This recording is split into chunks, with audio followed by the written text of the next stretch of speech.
Rightly dividing means you don't mix Israel with the church, law with grace, kingdom doctrine with church doctrine, tribulation salvation with church salvation, earthly promises with heavenly promises. It's not dividing the Bible against itself, it's dividing it as God structured it. 1. Innocence, Adam and Eve, Genesis 1-3.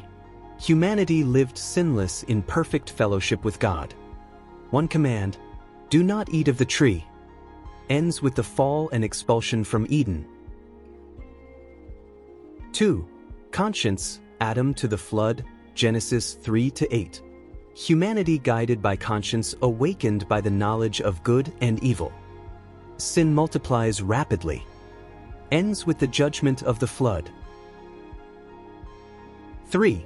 Human government, Noah to Abraham, Genesis 8-11. God delegates authority to humanity to govern and restrain evil. A capital punishment instituted, ends with the rebellion at Babel and the scattering of nations. 4. Promise, Abraham to Moses, Genesis 12, Exodus 19.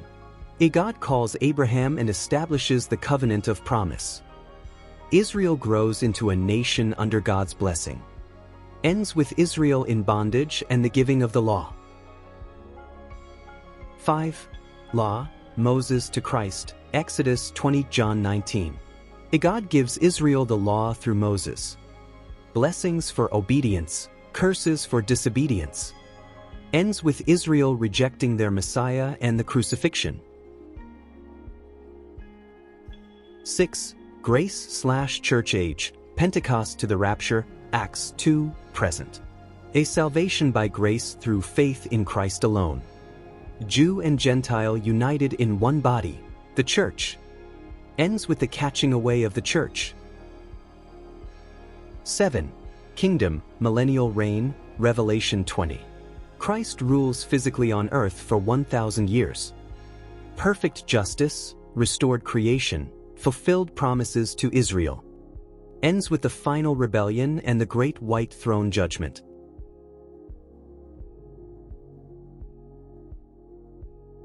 Revelation 20 verse 2, and he laid hold on the dragon, that old serpent, which is the devil and Satan, and bound him 1,000 years.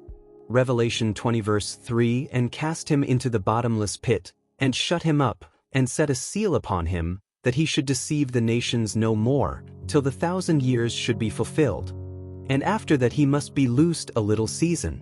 Why some people hate talking about the dispensations? When you lay out the dispensations, contradictions disappear. But if someone's theology depends on mixing Israel and the church, law and grace, kingdom and body, dispensations blow that up instantly. People resist anything that reveals cracks in their system. Some folks love applying law verses to the church, tribulation verses to today, or kingdom verses to salvation. Dispensations take away their proof texts. And nobody likes losing their favorite hammer. To accept dispensations, a person often has to say, I was taught wrong. My denomination was wrong. My favorite preacher was wrong. That's a hard pill for pride to swallow. A clear Bible means clear accountability. When you see God's timeline, you can't hide behind confusion anymore. Some people prefer a foggy Bible because a foggy Bible doesn't confront them. This is the big one. Many systems depend on blending Israel and the church. Dispensations force a clean distinction, which destroys replacement theology, sacramental systems, and works-based salvation.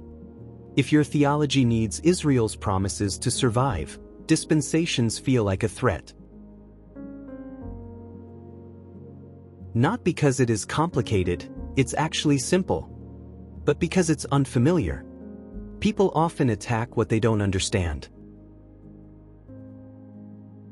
Some folks need the church in the tribulation to support their system. Dispensations make the pre-trib rapture unavoidable. If your theology depends on fear, guilt, or endurance-based salvation, dispensations ruin the whole thing. not devotionals, not commentaries, not denominational statements. The Bible.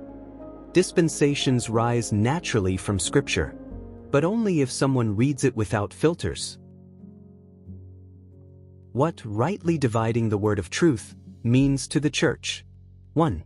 It means recognizing that the Bible has divisions God put there. Paul isn't telling Timothy to cut up the Bible. He's telling him to handle it accurately, respecting the distinctions God built into Scripture.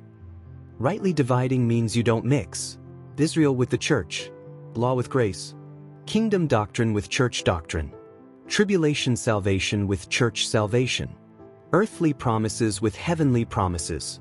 It's not dividing the Bible against itself, it's dividing it as God structured it.